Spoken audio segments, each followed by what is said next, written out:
মোহাম্মদ রিজওয়ান আর হারিস রাউফ টি-20 বিশ্বকাপ থেকে বাদ। পাকিস্তান ক্রিকেটে এ যেন এক ভূমিকম্প।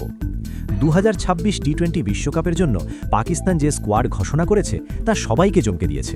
বয়কটের হুমকি, অধিনায়ক পরিবর্তন আর বাবর আজমের কেরিয়ারের শেষ সুযোগ, সব মিলিয়ে এবারের বিশ্বকাপ বাবরের জন্য হতে যাচ্ছে ডু অর ডাই। শ্রীলঙ্কার মাটিতে বাবরের টি-20 রেকর্ড আসলে কেমন, এই ভিডিওতে থাকছে পুরো বিশ্লেষণ। প্রথমে আসা যাক স্কোয়াডের নাটকীয়তায়। আইসিসির নিষেধাজ্ঞার ভয়ে শেষমেশ বয়কটের ডাক তুলে নিয়েও পাকিস্তান তাদের 15 সদস্যের দল ঘোষণা করেছে। চমকপ্রদ তথ্য হল, বাংলাদেশ নিরাপত্তা ইস্যুতে ভারতে খেলতে অস্বীকৃতি জানানোয় তাদের জায়গায় বিশ্বকাপে খেলবে স্কটল্যান্ড। তবে সব আলো এখন পাকিস্তান দলের ওপর।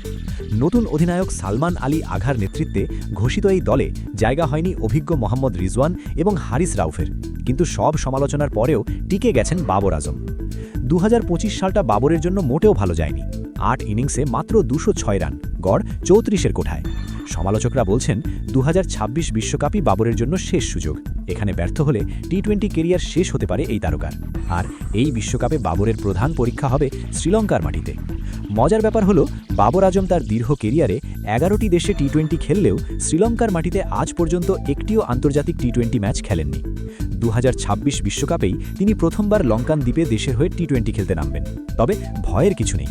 লঙ্কা প্রিমিয়ার লিগ বা এলপিএলে কলম্বো স্ট্রাইকার্সের হয়ে খেলার দারুণ অভিজ্ঞতা আছে তার। এলপিএলের 8 ইনিংসে বাবর করেছিলেন 261 রান, যার গড় ছিল 32.6। সবচেয়ে স্বস্তির খবর হলো তার স্ট্রাইক রেট। যেখানে তাকে স্লো ব্যাটিংয়ের জন্য কথা শুনতে হয়, সেখানে শ্রীলঙ্কার পিচে তার স্ট্রাইক রেট ছিল 132.5, সাথে ছিল একটি সেঞ্চুরিও। অর্থাৎ শ্রীলঙ্কার কন্ডিশন বাবরের জন্য বেশ পয়া হতে পারে। রিজওয়ান রাউফ ছাড়া নতুন এই পাকিস্তান দল আর বাবরের চেনা এলপিএল ফর্ম, সব মিলিয়ে বাবর কি পারবেন নিজের শেষ সুযোগ কাজে লাগিয়ে সমালোচকদের মুখ বন্ধ করতে? আপনার মতামত কমেন্টে জানান। ক্রিকেটের এমন সব ব্রেকিং আপডেটের জন্য আমাদের চ্যানেলটি সাবস্ক্রাইব করতে ভুলবেন না। দেখা হবে পরের ভিডিওতে।